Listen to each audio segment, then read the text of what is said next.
नमस्कार, मैं लॉर्ड डलहौजी। पिछले वीडियो में मैंने आपको लॉर्ड वेलेस्ली की सहायक संधि और हड़प नीति की शुरुआत को समझाया था। इसी नीति को व्यवस्थित रूप से लागू करते हुए मैंने 1848 में सतारा, 1849 में जैतपुर, 1850 में बघाट को हड़प लिया। 1852 में उदयपुर ब्रिटिश शासन के अधीन आ गया। 1854 में झांसी और नागपुर को अंग्रेजी साम्राज्य में मिला लिया गया। मैंने तोपखाने का मुख्यालय कलकत्ता से मेरठ एवं सैन्य मुख्यालय शिमला में स्थापित किया। प्रशासनिक कार्य लगातार बढ़ते जा रहे थे और गवर्नर जनरल के रूप में सभी क्षेत्रों पर सीधे नियंत्रण रखना कठिन होता जा रहा था। इसी कारण अपने कार्यभार को कम करने और प्रशासन को अधिक प्रभावी बनाने के लिए मैंने लेफ्टिनेंट गवर्नर की पोस्ट की व्यवस्था की। इस व्यवस्था के अंतर्गत प्रांतों के दैनिक प्रशासन की जिम्मेदारी लेफ्टिनेंट गवर्नर को सौंपी गई। इससे शासन अधिक सुचारू हुआ और निर्णय लेने की प्रक्रिया तेज हो गई। 1852 में एक इनाम कमीशन की स्थापना की गई, जिसका उद्देश्य था भूमिकर रहित जागीरों का पता करके उन्हें छीनना।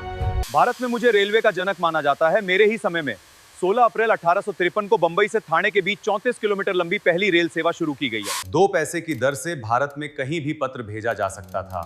पहली बार कलकत्ता और आगरा के बीच तार सेवा की शुरुआत करवाई गई। इसके अतिरिक्त धारा 90 के अंतर्गत ईसाई धर्म स्वीकार करने वाले व्यक्ति को पैतृक संपत्ति में अधिकार प्रदान किया गया। शिक्षा में सुधार के लिए मेरी सबसे महत्वपूर्ण देन वुड्स डिस्पैच सन 1854 रही। यह डिस्पैच ब्रिटेन के शिक्षा मंत्री चार्ल्स वुड द्वारा भारत के लिए भेजा गया था, इसलिए इसे वुड डिस्पैच कहा जाता है। इसके अंतर्गत कलकत्ता, बंबई और मद्रास में विश्वविद्यालय स्थापित करने का कार्य शुरू हुआ, जो मेरे बाद लॉर्ड कैनिंग के काल में पूरा हुआ। इसी कारण वुड्स डिस्पैच को भारत में आधुनिक शिक्षा प्रणाली का मैग्ना कार्टा कहा जाता है। मैंने भारत के बंदरगाहों को अंतर्राष्ट्रीय व्यापार के लिए खोल दिया। कराची, कलकत्ता और बंबई के बंदरगाहों को आधुनिक बनाने का प्रयास किया गया। सन 1854 में मेरे ही समय में एक स्वतंत्र विभाग के रूप में लोक सेवा विभाग की स्थापना की गई। तो ये था लॉर्ड डलहौजी।